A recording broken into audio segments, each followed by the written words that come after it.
Everybody will claim to have brought Sir David Adjaye to Washington, D.C., and a lot of them have some claim to it, but my little claim is that he came to Washington, D.C., he built 2 beautiful libraries east of the river in our city, and I urge you to go over and look at these libraries.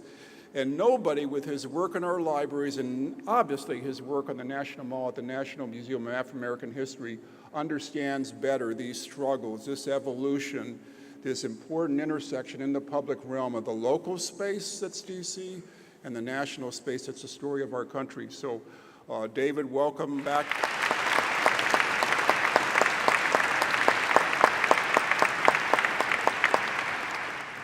Paul, you have used a phrase that I'd like you to explain because I'm not sure I completely understand it. Okay.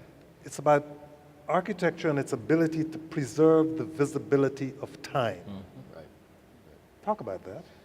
One of the most important things about a city is the layers of time we experience in it, which is why the richest urban neighborhoods are always the ones in which you see many generations of buildings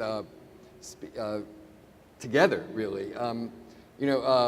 Vincent Scully, who Chase Rinn mentioned earlier, once defined architecture as a way in which the generations speak to each other across time in the same space, which I think is another way of making that same point. Is that the challenge you face with the West Heating Plant? Preserving the visibility of time?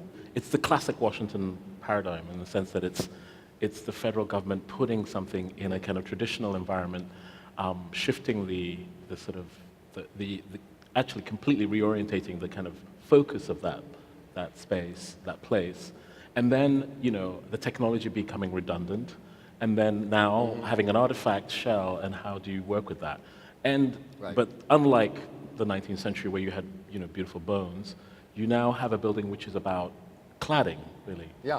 Cladding. And how do you work with the notion of preservation? Because it's really just a shell. It's a shell, it's a skin. Yeah. So how do you work with the notions that we understand preservation, the rules that we kind of apply to preservation in such a project? And that becomes the whole dialogue in this project. How do you do that? And I become very interested in the notion that actually this idea of layering in the city, the kind of way in which the city has all these histories, when you make a new thing, you have to also add another story. I think you also have to add a layer which speaks about where you are, because in the end, everything is continually moving forward. So, who said, you had that beautiful line about that everything is continually, it's not about a kind of freezing and a going back to any position, but it is about the idea that things are continually moving forward, and that's how you keep things alive. Some structures are so extraordinary that they are worth saving, even if they're only artifacts. But I can't get my arms around the idea that this is one of those. That's a very, very tiny category.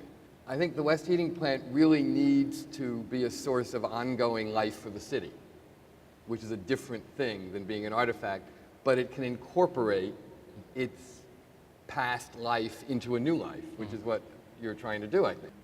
I think that the responsibility of the architect, the responsibility of every generation of architects, is to continually improve the public realm. I mean, it's literally our job.